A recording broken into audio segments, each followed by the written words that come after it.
शाम होई ते सच्ची मुच्ची बूहे अगे मामे होरां दी रत्ती घोड़ी हिणकी ते बेजी होरी नंगे पैरी बूहे वल नस्से। बिस्मिल्ला मेरा वीर। पंजाबी कहानी एक सी कां। अगे मेरा जी नहीं सी चाहुंदा, पर कल दे वाक़े तो पिछों मैं फैसला कर लिता है उन्हां दा आखा मन ही लवां ते टुर जावां। उत्थे भावें मैं कल्ला ही होवांगा, पर उत्थे उहदी कहानी अजे भी सजरी होनी है। मैनू पक के पई उत्थे मावां हुण भी अपने बालां नूं उहदी कहानी जरूर सुणाउंदियां होणगीਆਂ। मेरी उहदे नाल दोस्ती भी ते कहानी भरों ही होई सी। मेरे सोझे दी पहली कहानी बेजी होरां दस्सिया सी पई एक दिन उन्हें चिड़ी नाल रल के खिचड़ पकाया। चिड़ी दाल दा दाणा लियाई ते ओह चौलां दा। खिचड़ पक गया ते चिड़ी ओनू पानी लैण लई टोर दिता। ओह पानी भर के परतिया ते इन्ने चिर विच खचरी चिड़ी ने हांडी सखणी कर दिती ते खा पी के चक्की दे पुड़ थल्ले लुक गई। फिर जदों उहदा बूंडा सड़िया ते चीकण लग पई, हाय हाय मेरा बूंडा सड़िया, क्यों पराया खिचड़ खादा। बेजी कहानी सुणाउंदे ते मैं चिड़ी दियां चीकां सुण के हसदा। रोंद मारन वालियां दा अखीर इहो अंत हुंदा है। उन्हां नाल किसे नूं भी हमदर्दी नहीं हुंदी, सगों कां नाल मेरी दोस्ती हो गई। पर एक वारी कां ने झराट मार के मेरे हथों टुक्कर खो लिया। मैनू बड़ा गुस्सा आया, पर मैं सोचिया ये कोई दूजा कां होना है, कहानी वाला कां ते इस तरह दा नहीं सी। फिर जदों मैं स्कूले दाखिल होया, मैं एक नज़म पढ़ी। एक कौवा प्यासा था, जग में थोड़ा पानी था। उस दिन तू मेरे दिल विच ओहदे लई बहुती थां बन गई, पर पता नहीं सी लगदा इन्ने बहुत सारे कावां विचों ओह किहड़ा है। वेखण विच सारे इक्को जिहे लगदे सन, काले खंभ ते चुंझां, इक्को जी कां कां। पर एक दिन इस गल दा नखेड़ा भी हो गया। होया इंज पई लोडे वेले बेजी आखण लगे कि पता अज तेरा मामा आ जाए, जा भज के हट्टी तो खंड लै आ। मामे होरां दे आउण दी गल सुण के मैनू इन्ना चाह चढ़िया पई मैनू ये पुछना याद ही न रहा कि बेजी नूं उन्हां दे आउण दा पता किस तरह लगा। शाम होई ते सच्ची मुच्ची बूहे अगे मामे होरां दी रत्ती घोड़ी हिणकी ते बेजी होरी नंगे पैरी बूहे वल नस्से। बिस्मिल्ला मेरा वीर। मैनू यकीन हो गया सी पई मामा जी ने किसे दे हथ आउण दा सनेहा घलिया होना है।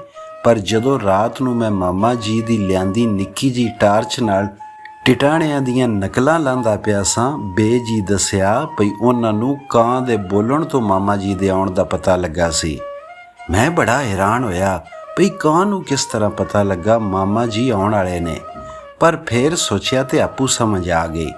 मामा जी दी घोड़ी राय राय वड़ा करके आई सी ते ओह पैलियां रुखां ते खाड़ां उत्तों उड़दा रजवा वाले विचले राह छेती अपड़ गया ते उन्हें आके अपनी बोली विच दस दिता भई रोटी पानी दा आहार कर लवो, पिराउणा आउण वाला जे।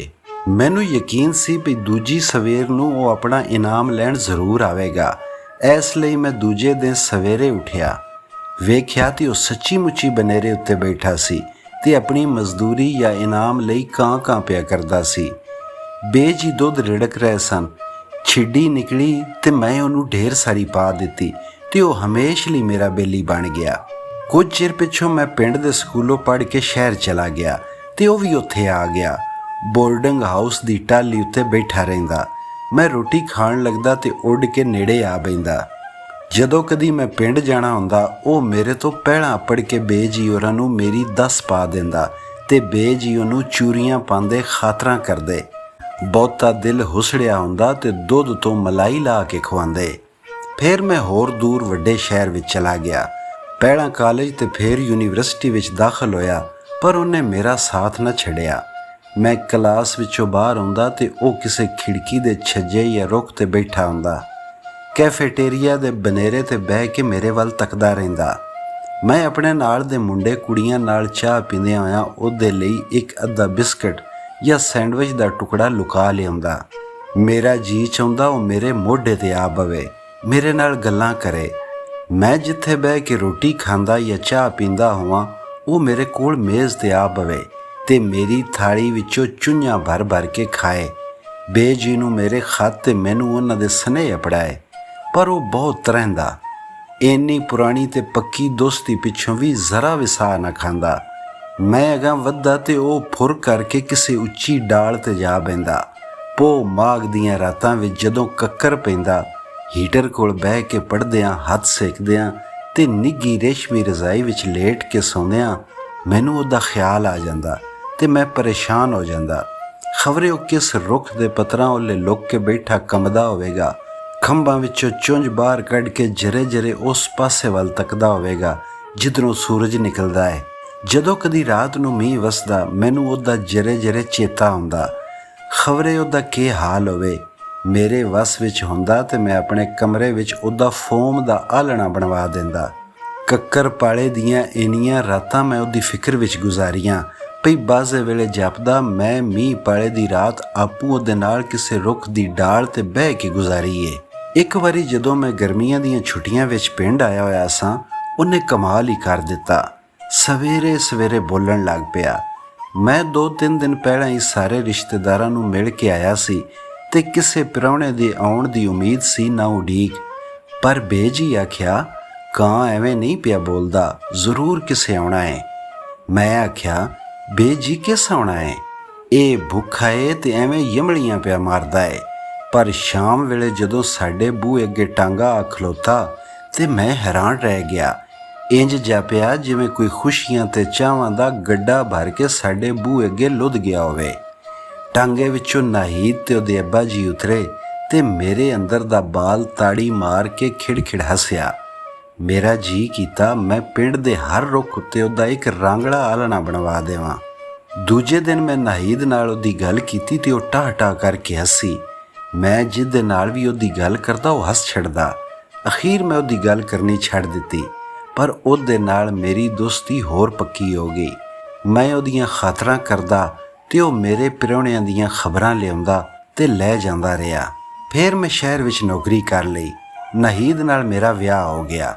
ਬੇਜੀ ਬੜਾ ਚਿਰ ਉਹਨੂੰ ਚੂਰੀਆਂ ਮਲਾਈਆਂ ਪਾਉਂਦੇ ਖਵਾਉਂਦੇ ਰਹੇ, ਫਿਰ ਹਮੇਸ਼ ਲਈ ਅੱਖਾਂ ਨੂਟ ਗਏ। ਮੇਰੇ ਵਾਲਾਂ ਦਾ ਰੰਗ ਧੌਲਾ ਹੋ ਗਿਆ, ਬਾਲ ਬੱਚੇ ਵੱਡੇ ਹੋ ਗਏ, ਪਰ ਉਹਦੀ ਮੇਰੀ ਦੋਸਤੀ ਵਿੱਚ ਕੋਈ ਫਰਕ ਨਾ ਆਇਆ। ਅਸਾਂ ਸ਼ਹਿਰ ਵਿੱਚ ਕੋਠੀ ਪਾਈ ਤੇ ਉਹਨੇ ਪਿਛਵਾੜੇ ਬਾਗ ਵਿੱਚ ਆਲ੍ਹਣਾ ਆ ਮਲਿਆ। ਸਾਰਾ ਦਿਨ ਘਰ ਦੀਆਂ ਕੰਧਾਂ ਬਨੇਰਿਆਂ ਤੇ ਰੁੱਖਾਂ ਤੇ ਕਾਂ ਕਰਦਾ ਰਹਿੰਦਾ। ਮੈਂ ਕਈ ਵਾਰੀ ਉਹਨੂੰ ਭੁੱਲ ਜਾਂਦਾ, ਪਰ ਉਹਨੇ ਸਾਡੇ ਘਰ ਦਾ ਖੇੜਾ ਕਦੀ ਨਾ ਛੱਡਿਆ।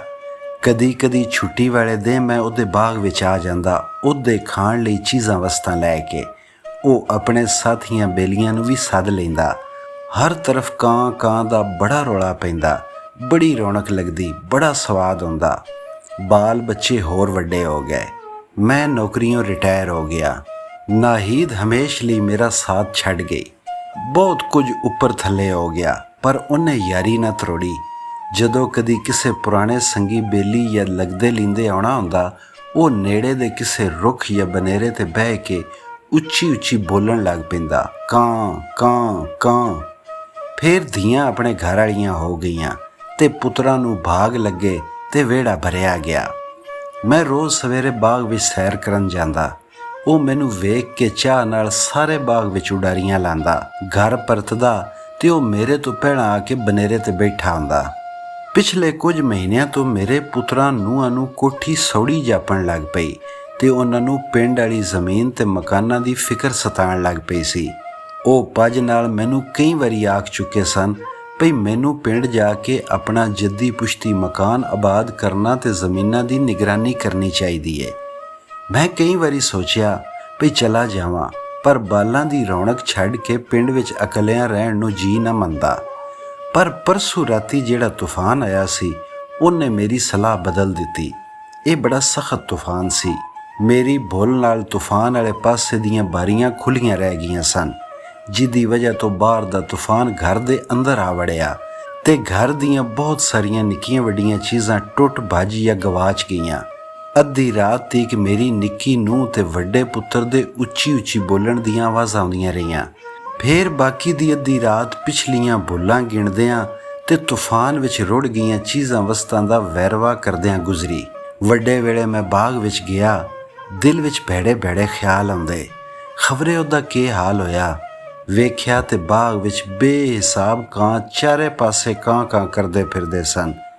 ਮੈਂ ਅਗਾਂਹ ਵੱਧ ਕੇ ਤੱਕਿਆ ਤੇ ਪਰੇਸ਼ਾਨ ਹੋ ਗਿਆ। ਇੱਕ ਕਾਂ ਰਾਤ ਦੇ ਤੂਫਾਨ ਦੀ ਫੰਡ ਨਾਲ ਮੋਇਆ ਪਿਆ ਸੀ। ਮੈਂ ਉਹਨੂੰ ਪਛਾਣ ਲਿਆ। ਉਹ ਮੇਰਾ ਕਾਂ ਸੀ, ਮੇਰੇ ਨਿੱਕੇ ਹੁੰਦਿਆਂ ਦਾ ਯਾਰ, ਮੇਰੀ ਬੇਜੀ ਦੀ ਸੁਣਾਈ ਹੋਈ ਚਿੜੀ ਕਾਂ ਦੀ ਕਹਾਣੀ ਵਾਲਾ ਕਾਂ।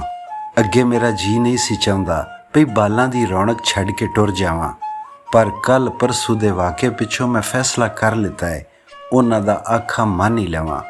ਉੱਥੇ ਭਾਵੇਂ ਮੈਂ ਇਕੱਲਾ ਹੋਵਾਂਗਾ, ਪਰ ਉੱਥੇ ਉਹਦੀ ਕਹਾਣੀ ਅਜੇ ਵੀ ਸਜਰੀ ਹੋਣੀ ਹੈ।